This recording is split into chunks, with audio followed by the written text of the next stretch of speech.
ce qui, en bonne logique, tout simplement, devrait être commun.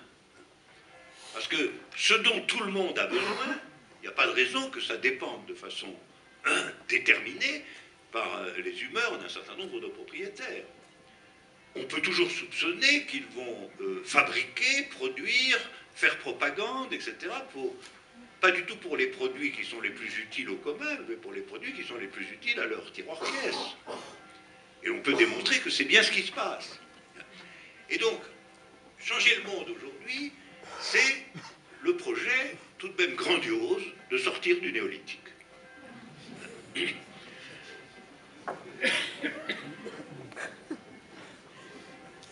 Je fais juste une petite pause. Et sortir du néolithique, alors je dis cela parce que je pense qu'il y a un moment, vous savez qu'aujourd'hui, l'idée de changer le monde dans une ligne égalitaire est extraordinairement affaiblie. Cette ligne est très affaiblie pour des raisons historiques réelles. Elle s'est affaiblie elle-même par des entreprises qui ont échoué.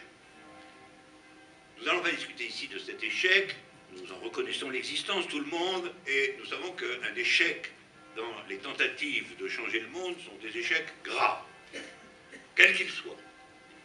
L'échec des États communistes est un échec grave, mais il y a eu des échecs graves avant.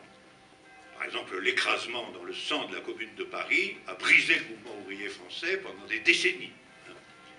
Donc c'est très mauvais d'échouer. Ça, je ne vais pas dire le contraire. Et cependant, vous comprenez bien que l'échelle d'existence de la chose, à savoir s'il s'agit vraiment de sortir du néolithique, quelques décennies d'expérimentation, c'est pas grand-chose. Donc il faut avoir quand même à l'esprit que c'est un échec limité. Le néolithique lui-même s'est installé vraiment en un grand nombre de siècles.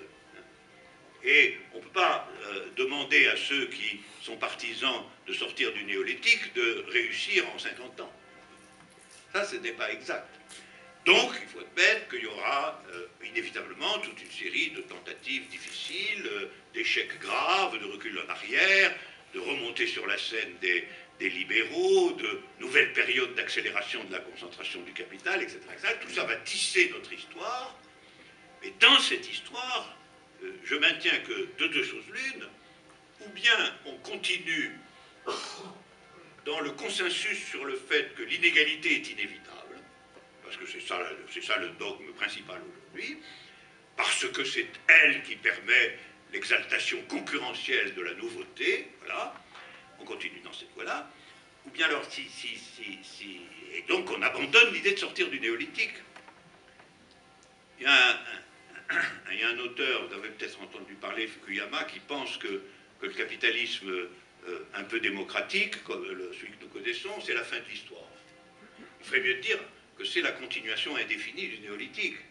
Ça serait plus clair, parce que fin de l'histoire, ça veut dire fin du changement, mais si fin du changement, ça veut dire continuation de ce qu'il y a, quand même. Alors lui, c'est une thèse, ça. On peut se résigner à ça.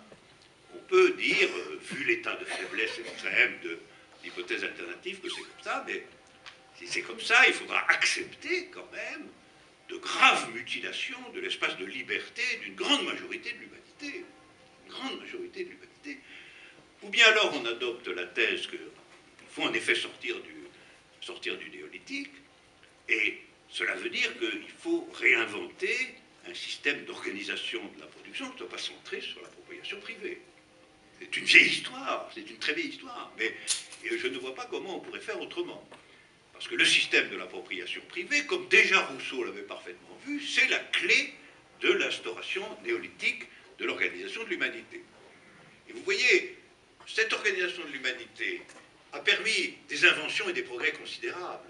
C'est-à-dire que quand je dis sortir du néolithique, ça ne veut pas dire, je pense que le néolithique c'est rien du tout, une horreur dont il faut sortir le plus vite possible. Le néolithique, c'est la structuration de la créativité humaine pendant des millénaires.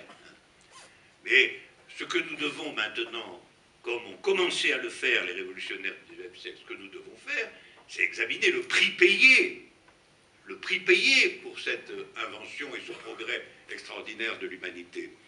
En réalité, une grande majorité de l'humanité a payé un prix terrible pour que finalement s'installe et se déploie cette figure néolithique de l'existence humaine qui, par elle-même, en effet, représentait un changement du monde extrêmement important par rapport à l'existence antérieure de l'humanité. Voilà, alors ça m'amène à ma conclusion provisoire et à ouvrir la discussion.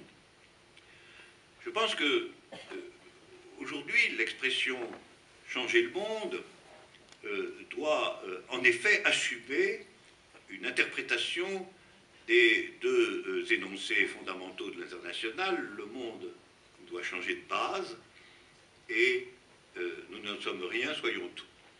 Alors, j'ai parlé du premier énoncé, le monde doit changer de base, ça veut dire la révolution aujourd'hui, ça n'est pas simple la révolution, le changement du monde. Je me demande quels qu'en soient les moyens,